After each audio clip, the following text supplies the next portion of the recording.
সম্মানিত মুসল্লিয়ান ইকরাম, আল্লাহ রব্বুল আলমিনের দরবারে লাখো কোটি শুকরিয়া যে আল্লাহ তাআলা আমাদেরকে দুনিয়ার সমস্ত কাজ থেকে খালি করে রব্বুল আলমিনের ঘর মসজিদে আসার তৌফিক দান করেছেন। জুমার নামাজ এবং খুতবার পূর্বে কিছু দ্বীনি কথা বলার এবং শোনার তৌফিক দান করেছেন। তাই সকলেই মন থেকে বলি আলহামদুলিল্লাহ। প্রিয় মুসল্লিয়ানে কেরাম, আজ আমরা যেখানেই তাকাই না কেন, যেদিকেই তাকাই না কেন, সকল মানুষের মনের ভিতর একটা অভিযোগ। কি অভিযোগ সেটা? আমরা সকলেই পেরেশানির ভিতর আছি। প্রত্যেকটা মানুষকে আপনি আলাদা আলাদাভাবে ধরে জিজ্ঞাসা করবেন, বলবে আমি পেরেশানির ভিতর আছি। কোনো জাতি, কোনো গোষ্ঠী, কোনো সম্প্রদায়কে গিয়ে জিজ্ঞাসা করবেন, বলবে পেরেশানিতে আছি। আপনি পুরুষকে জিজ্ঞাসা করেন, বলবে পেরেশানিতে আছি। আপনি গিয়ে নারীকে জিজ্ঞাসা করেন ঘরের, সেই নারীও বলবে পেরেশানিতে আছি। আজ আমরা এমন একটা পরিস্থিতিতে আছি, যেই পরিস্থিতির ভিতর মোটামুটি সকলেই এক ধরনের পেরেশানির ভিতর হাবুডুবু খাচ্ছি। এখন মানুষ এই পেরেশানি থেকে বের হওয়ার জন্য, পেরেশানি থেকে বাঁচার জন্য, পেরেশানি থেকে, টেনশন থেকে মুক্তি পাওয়ার জন্য যত কাজ করা দরকার মানুষ সব কাজ করছে। কিভাবে আমার জীবনটা পেরেশানি মুক্ত হয়ে যায়, কিভাবে আমার জীবনটা টেনশন মুক্ত হয়ে যায়, কিভাবে আমি টেনশন ছাড়া জীবন যাপন করতে পারি, এই জন্য সকলেই কাজ করে যাচ্ছে। কোমরে গামছা বেঁধে মানুষ কাজ করছে। কেন? যেন আমার জীবনে কোনো টেনশন না থাকে, পেরেশানি না থাকে। কিন্তু তারপরেও টেনশন মানুষকে ছাড়ে না। তসবির একটা দানা, তসবি ছিঁড়ে যাওয়ার পর একটা দানার পরে আরেকটা দানা যেরকম পর পর পড়তেই থাকে, সেরকমভাবে মানুষের জীবনে টেনশন লেগেই থাকে।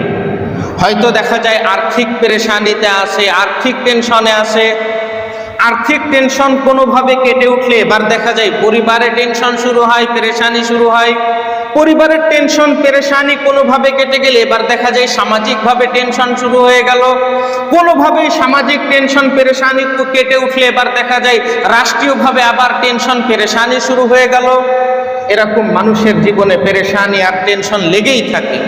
আর সেই পেরেশানি থেকে মানুষ উদ্ধার হওয়ার জন্য যার পর নাই চেষ্টা করতে থাকে, কিন্তু তারপরেও পেরেশানি থেকে উদ্ধার হতে পারে না।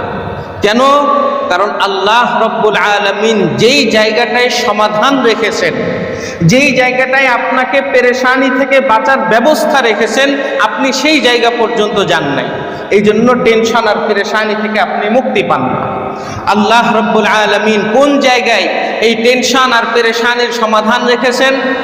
কোরআনুল কারীমের সূরাতুল আরাফের ৯৬ নম্বর আয়াতের ভিতর আল্লাহ তাআলা ইরশাদ করেন, ওয়ালাউ আন্না আহলাল কুরা আমানু ওয়াত্তাকাউ লাফাতাহনা আলাইহিম বারাকাতিম মিনাস সামাই ওয়াল আরদ। আল্লাহ রব্বুল আলামিন বলেন, যদি কোনো সম্প্রদায়, কোনো এলাকার মানুষ আল্লাহ রব্বুল আলামিনের উপর ঈমান আনার পর তাকওয়ার জীবন যাপন করত, তাহলে আল্লাহ রব্বুল আলামিন আসমান এবং জমিন থেকে মুষলধারে তাদের উপর বরকত বর্ষণ করত। আমাদের সকল পেরেশানি, সকল টেনশন, সকল অস্থিরতার সমাধান রয়েছে কোরআনুল কারীমের ভিতর। কিভাবে? আমরা যদি ঈমানের জীবন যাপন করি, তাকওয়ার জীবন যাপন করি, তাহলে আল্লাহ রব্বুল আলামিন আমাদের উপর বরকত নাজিল করবেন। আর আল্লাহ যখন আমাদের উপর বরকত নাজিল করবেন, তখন দুনিয়া আখিরাতের যত টেনশন, যত পেরেশানি আছে, সমস্ত পেরেশানি থেকে আমরা মুক্তি পেয়ে যাব ইনশাআল্লাহ। তাহলে আমাদের যদি পেরেশানি থেকে মুক্তি পেতে হয়, তাহলে আল্লাহ রব্বুল আলামিন আমাদেরকে সূরাতুল আরাফের ৯৬ নম্বর আয়াতের ভিতর যে নির্দেশ দিয়েছেন, সেই নির্দেশ অনুযায়ী আমাদের আমল করতে হবে।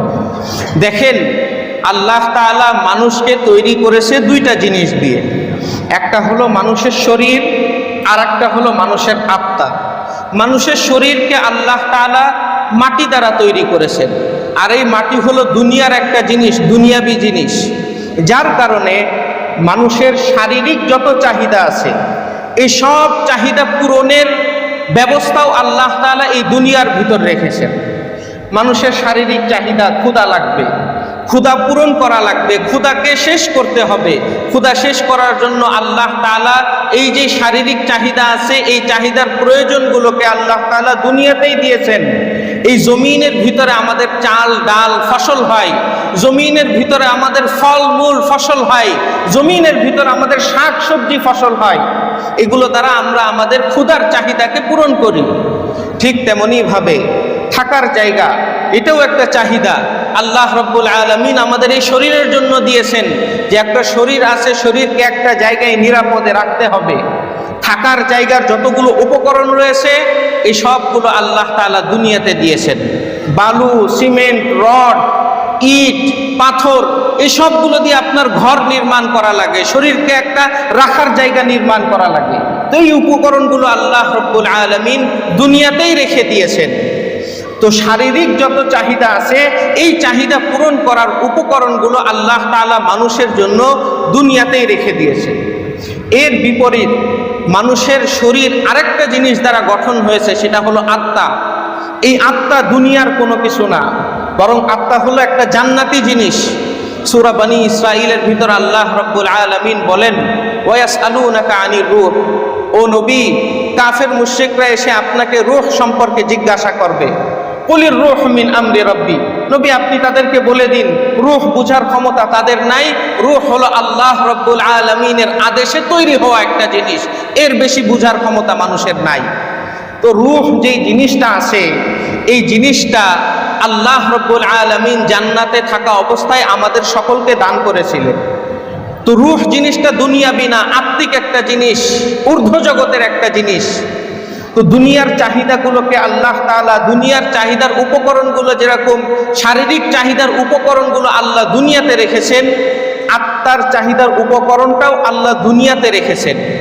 লুকমান হাকিম রাহিমাহুল্লাহ তার সন্তানকে বলছেন, আলাইকা বিমুজালাসাতিল উলামা ওয়া সুহবাতিল হুকামা, ও সন্তান, ও ছেলে শুনে রাখো, তোমার উপর দায়িত্ব আর কর্তব্য হলো তুমি আলেম ওলামাদের সাথে উঠা চলাফেরা করবে, জ্ঞানী গুণী দিনদার মানুষের কথা শুনবে। ফায়দা কি হবে? ফাইন্নাল্লাহা ইউহয়িল কলবাল মুমিতা, যে তোমার যে অন্তরটা মারা গিয়েছে এই অন্তরটাকে আল্লাহ তাআলা হিকমতের নূর দ্বারা জীবিত করে দিবে। কি করলে? আলেম ওলামাদের সাথে চলাফেরা করলে, দিনদার মানুষের সাথে উঠা বসা করলে মানুষের যে মৃত অন্তর আছে এই মৃত অন্তরকে আল্লাহ রাব্বুল আলামিন নূর দ্বারা জীবিত করে দিবেন।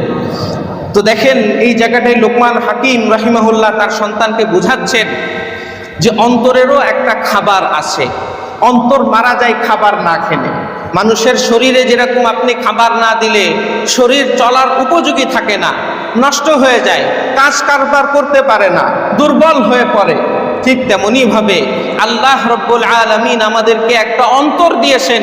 সেই অন্তরেরও একটা খাবার আছে, অন্তরের খাবার হলো নূর। সেই অন্তরটাকে যখন আপনি নূর দ্বারা খাদ্য খাবার না দিবেন, অন্তরটাকে আপনি লালন পালন না করবেন, তখন আপনার অন্তর মারা যাবে। অন্তর মারা যাওয়ার ফলাফল কি হবে? নেক কাজ করতে ভালো লাগবে না, নামাজ পড়তে মজা লাগবে না, কোরআন তেলাওয়াত করতে স্বাদ পাওয়া যাবে না, জিকির করতে মন চাইবে না। কেন? আপনার অন্তরটা মারা গিয়েছে, অন্তরটা কালো হয়ে আছে, অন্তর খাবার পায় নাই, দুর্বল হয়ে গিয়েছে, এখন তার গায়ে আর শক্তি নাই, সে নেক কাজ করতে পারে না। এই জন্য আপনার অন্তরটাকেও জীবিত রাখতে হবে, অন্তরটাকেও শক্তিশালী রাখতে হবে, যেরকম ভাবে আমাদের শরীরকে আমরা শক্তিশালী রাখি। এখন এই অন্তরটা শক্তিশালী কিভাবে রাখবো আমরা?